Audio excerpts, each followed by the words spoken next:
Os monócitos são diferenciados a partir de células-tronco hematopoéticas na medula óssea e se dividem em 3 subtipos baseados em seus marcadores e funções. São considerados a maior população de células brancas no sangue periférico. Eles apresentam um tamanho reduzido se comparado aos macrófagos, com um núcleo irregular e algumas vezes lobulado, podendo ter citoplasma vacuolizado. Sua principal função é defender o organismo contra corpos estranhos, como vírus e bactérias. Os monócitos são as células precursoras do sistema mononuclear fagocitário e, ao serem estimulados por estímulos inflamatórios e imunológicos, saem da medula óssea e vão para a corrente circulatória linfática. Durante a diapedese, os monócitos se associam a células endoteliais através de interações específicas, e, nos tecidos, eles encontram diferentes ambientes que alteram suas funções e promovem sua diferenciação em células dendríticas e macrófagos. O macrófago é uma célula especializada em fagocitose, e ele pode ser proveniente da linhagem mieloide, originada do monócito. É uma célula grande, que possui um diâmetro de 25 a 50 micrômetros. O seu núcleo é grande e central. Tem cromatina frouxa e complexo de Golgi desenvolvido no citoplasma com vesículas de secreção. Eles possuem receptores capazes de identificar vários tipos de patógenos diferentes, a partir dos PAMPs, que significa padrão molecular associado a patógeno, e DAMPs, que significa padrões moleculares associados a danos. Eles também secretam citocina, como a TNF-alfa e interleucinas 1 e 12. Como o nosso trabalho é sobre bactérias gram-negativas, iremos nos limitar a elas. Neste caso, o receptor Toll-like, que os macrófagos possuem, reconhece o LPS, o lipopolissacarídeo de membrana de bactéria gram-negativa, e é um PAMP. Aqui nós temos um GIF de um macrófago correndo atrás de uma bactéria e conseguindo fagocitar ela. As bactérias são seres unicelulares e procariontes. Esses seres são caracterizados pela ausência de núcleo organizado e organelas membranosas em seu citoplasma.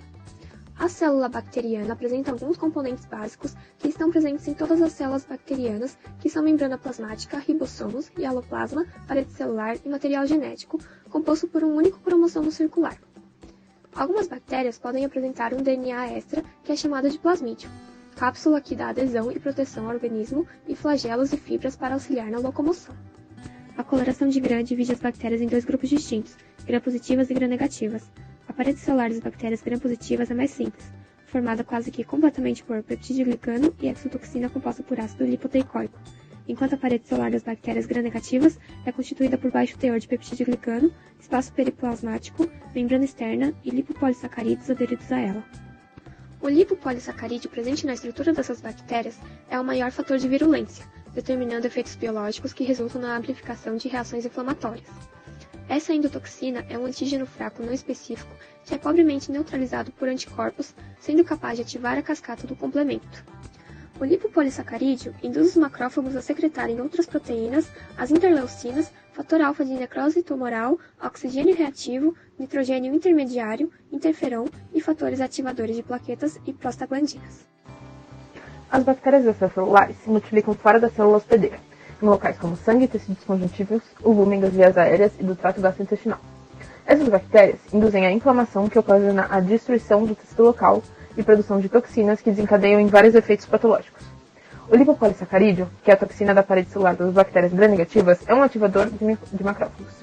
Essa ativação ocorre a partir do reconhecimento do lipopolissacarídeo por parte dos receptores Toll-like 4 presentes nos macrófagos, o que irá liberar citotoxinas que ativam outros macrófagos e leucócitos para o local da infecção. Para a imunidade inata, os principais mecanismos de defesa contra bactérias extracelulares são a ativação do sistema complemento, ativação de fagócitos e a inflamação. A ativação do complemento ocorre através da estimulação do lipopolissacarídeo pela via alternativa. Além disso, bactérias que expressam manose em sua superfície podem se ligar à lectina, ativando o complemento por essa via. A ativação do complemento envolve a formação de cininas, um importante mediador da inflamação.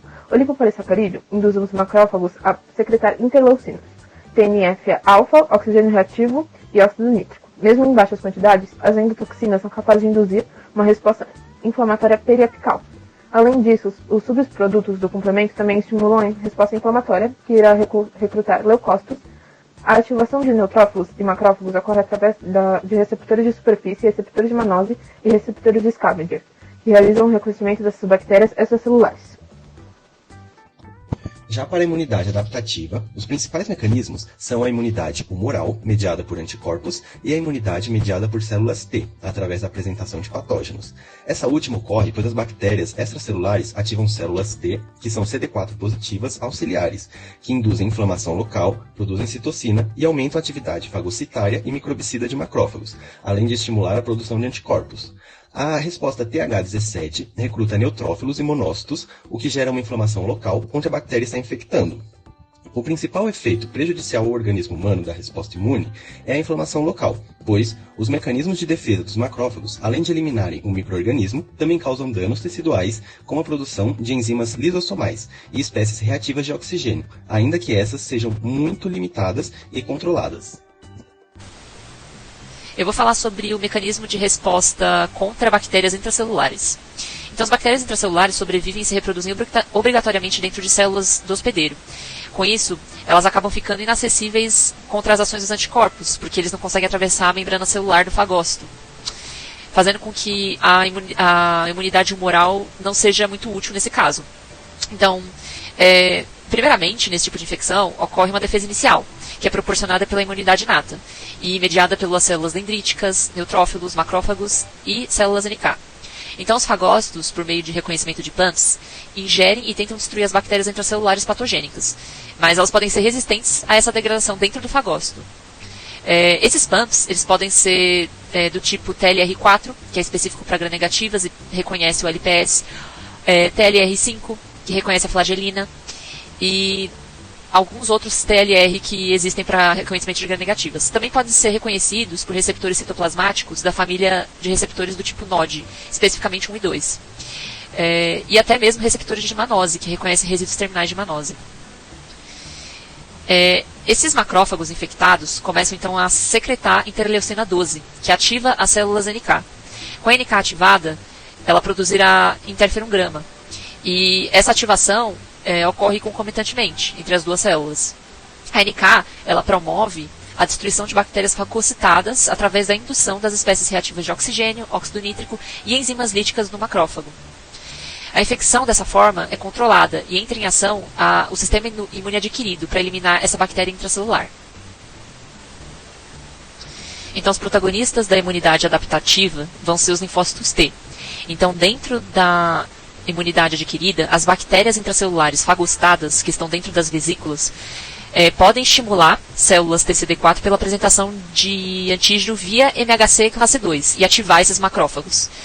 Então, a TCD4 vai ser convertida nesse processo em TH1, que é induzida pela interleucina 12 que o macrófago infectado secreta. Esse TH1, por sua vez, passa então a secretar interferon gama, que vai induzir o macrófago a produzir espécies reativas de oxigênio, óxido nítrico, e levar à morte celular dentro desse fago lisossomo. Se essa bactéria migrar da vesícula para o citosol, a resposta adaptativa vai ocorrer por linfócitos TCD8, que são citotóxicos. Então, as células TCD8 levam a lise da célula infectada por bactérias no citosol por meio da indução do macrófago, que apresenta o antígeno via MHC classe 1. Então, o TCD8 vai induzir a morte por apoptose desse macrófago através de perforinas e granzimas. Caso ainda a bactéria seja resistente a todo esse processo, pode haver a formação de um granuloma, que é o resultado de um estímulo antigênico que se cronifica. Esse granuloma cerca as bactérias em um espaço restrito, onde elas não se proliferam ou infectam outros tecidos ao redor. Porém, isso compromete aquele local, podendo gerar necrose ou perda de função. As bactérias conseguem driblar as nossas respostas imunológicas e evadir. Para tentar se esconder, elas tentam os seguintes mecanismos: ruptura da membrana do fagossomo, escape para o citoplasma, varredura dos microbicidas, como os intermediários e ativos de oxigênio, e inibição da formação do fagossomo. Os agentes infecciosos desenvolveram diversos mecanismos para evadir a resposta imune do hospedeiro. A variação antigênica é uma estratégia adotada tanto por bactérias quanto por vírus e parasitos, e é caracterizada por mutações genéticas que podem modificar os epítopos que eram anteriormente reconhecidos por anticorpos ou outros componentes do sistema imune, dificultando, desta forma, a eliminação do agente infeccioso. As bactérias extracelulares têm alguns mecanismos de evasão já estudados como a variação antigênica, inibição e ativação do complemento, resistência à fagocitose, remoção de intermediários reativos de oxigênio. Já as bactérias intracelulares têm mecanismos como inibição da forma de fagolisossomos, inativação de espécies reativas de oxigênio e nitrogênio, ruptura da membrana do fagossomo. Um exemplo de uma bactéria que sobrevive dentro do macrófago é o caso da Mycobacterium tuberculosis, que causa tuberculose. Antígenos da bactéria ativam linfáticos T para elaborar linfocinas. Essas linfocinas atraem outros macrófagos ao sítio de infecção e os ativam para matarem as micobactérias.